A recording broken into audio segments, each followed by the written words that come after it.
When I first met Jenna, I thought she was one of the most organized people I'd ever met. She loved planning things, budgeting, and even had a folder for every kind of document. I admired her sense of control. It made me feel like my life was becoming more stable just by being around her. We moved in together after a year, and for a while, everything seemed peaceful and simple. Jenna had recently started her own small online business selling handmade products. She was excited but also stressed. Some nights she'd stay up until 2 in the morning, sketching ideas or packaging orders. I tried to help when I could, mostly with small errands and deliveries. I knew how much it meant to her to make it work. One weekend, I noticed a few new shopping bags in the apartment. Shoes, some home decor, and a couple of tech items I didn't remember buying. I didn't ask much. I assumed she'd gotten good deals or used her business earnings. She just smiled and said, "It's all under control."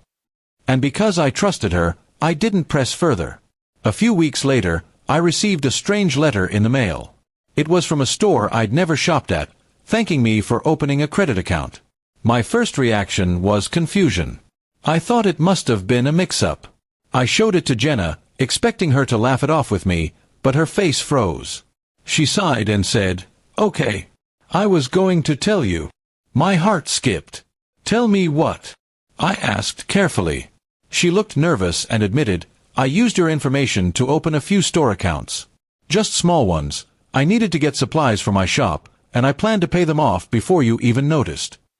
I stared at her, trying to understand what I was hearing. "You used my name?" I asked quietly. She nodded, biting her lip. "It wasn't meant to be a big deal," she said.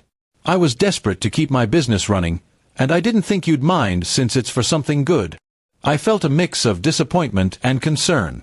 I wasn't angry, not yet. But I knew how serious that was. "Jenna, that's not just borrowing. That's using my credit," I said. She avoided my eyes. "I know. I was going to tell you after I fixed it." Then she added softly, "I didn't want you to see me fail." Those words broke through my frustration. I realized she wasn't being careless out of greed. She was scared. Scared that her dream would crumble, scared that I might stop believing in her. But even with understanding, I couldn't ignore what she'd done. "You should have trusted me enough to tell me," I said. "We could have figured something out together." She started crying quietly. "I just didn't want you to think I was a burden."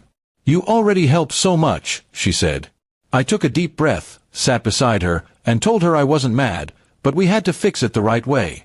I helped her list every account she opened, every purchase she made, and we started calling the companies to explain and close them properly. It took days, but step by step, we managed it. The process wasn't easy. There were fees, calls, and moments where she almost gave up. But through it, I saw something important. She was genuinely remorseful. She faced every mistake head-on and didn't try to hide anything anymore. It changed how we both communicated after that. Over time, Jenna began separating her business finances properly. I helped her open a small business account and even built a simple tracking spreadsheet for her. It was our way of starting fresh, with honesty as the foundation.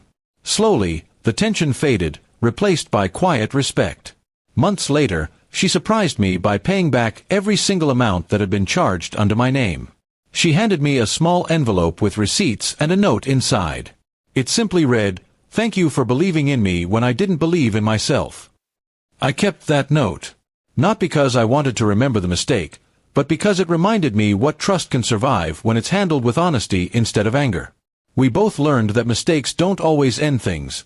Sometimes they build stronger understanding if both people are willing to face them. Now, when I look back, I don't see the stress or the financial mess. I see the moment we stopped pretending to be perfect and started learning what real partnership means: owning up, rebuilding, and growing together.